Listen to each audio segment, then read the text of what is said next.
Au début du 19e siècle, émerge l'idée que l'homme lutte contre la nature et que c'est à travers cette lutte qu'il gagne sa liberté. Émerge aussi l'idée que pour résoudre les questions politiques, résoudre la question sociale, le paupérisme, il faut produire plus, il faut faire croître l'économie et que c'est à travers la croissance et donc la maîtrise de la nature qu'on résoudra la question sociale, qu'on arrivera enfin à clore l'ère révolutionnaire.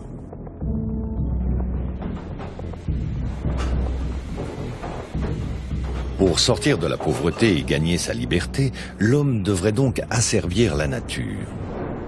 Avec le charbon, la nature nous fait même un cadeau. Enfoui sous la terre depuis des millénaires, il devient le premier combustible de cette révolution. La locomotive d'une extraordinaire frénésie industrielle. Partout en Europe, les usines poussent comme des champignons. En Angleterre, Manchester devient la capitale mondiale du coton. Au milieu du 19e siècle, la ville, ceinturée par 500 manufactures, est plongée dans le brouillard polluant de ses hauts fourneaux. C'est le prix de la modernité. Pourtant, dès l'origine, certains ne semblent pas prêts à le payer. En France, en Angleterre, autour de Paris, autour de Manchester, on a des centaines de pétitions de riverains qui se plaignent de l'implantation des usines les plus polluantes, en disant ces usines transforment les environnements et donc vont créer des épidémies, voire même la dégénérescence de la population. La chose intéressante, c'est de voir comment ce conflit a été résorbé.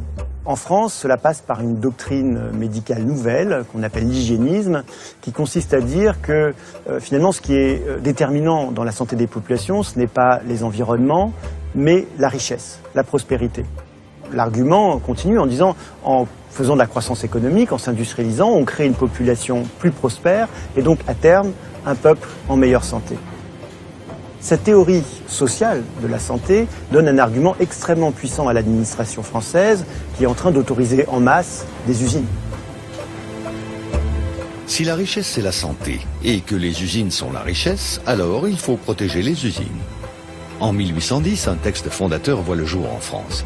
C'est un décret qui définit les critères environnementaux à respecter avant d'ouvrir une usine. Une fois l'autorisation obtenue, son activité est protégée. Adieu, risque de fermeture. En cas de pollution ou de nuisance, il ne reste qu'un seul recours pour les habitants alentours, réclamer d'hypothétiques compensations financières. Ce décret de 1810, qu'on pourrait qualifier en fait de droit à polluer, a une influence internationale pour une simple et bonne raison que, à cette époque, l'Empire napoléonien est à son apogée et influence le droit dans les pays conquis. Dès les débuts de la révolution industrielle, la question des dégâts environnementaux était connue.